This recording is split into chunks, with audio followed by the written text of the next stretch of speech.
Mangangaral, Kabanata 12.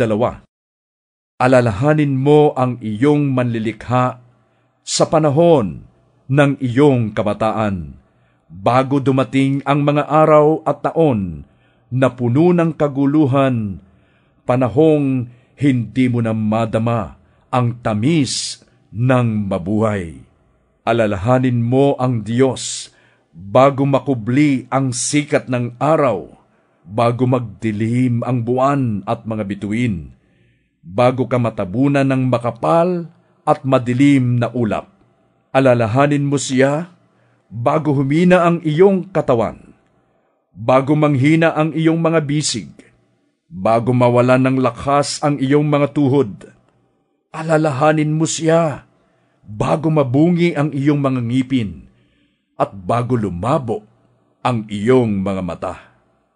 Alalahanin mo nga siya bago dumating ang panahon na sarado na ang mga pintuan at tumigil na ang tunog ng gilingan.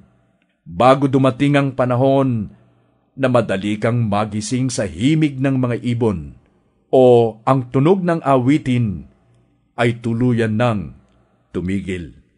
Alalahanin mo siya bago dumating ang panahong katatakutan mong umakyat sa mataas na lugar, bago dumating ang panahong di ka na makalakad na mag-isa, bago pumuti ang iyong buhok at lipasan ng pagnanasang sumiping sa minamahal.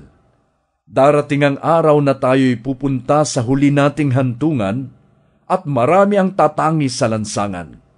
Darating ang araw na malalagot ang tanikalang pilak na nagdadala sa ilawang ginto.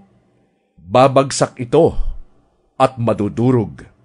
Darating din ang araw na malalagot ang tali ng timba at ito'y babagsak at masisira.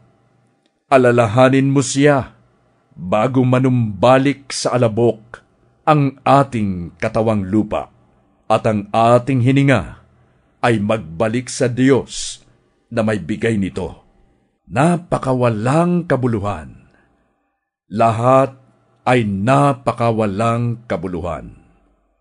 Sabi ng mangangaral. Lahat ng nalalaman ng mangangaral ay itinuro niya sa mga tao. Pinag-aralan niyang mabuti ang mga kasabihan at sinubok kung ito'y totoo.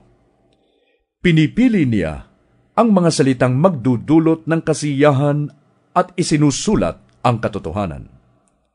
Ang mga salita ng matalino ay matulis na tulad ng tungkod na pantaboy ng kawan, tulad ng matulis na pakong nakabaon, pagkat buhat sa tanging pastol nating lahat.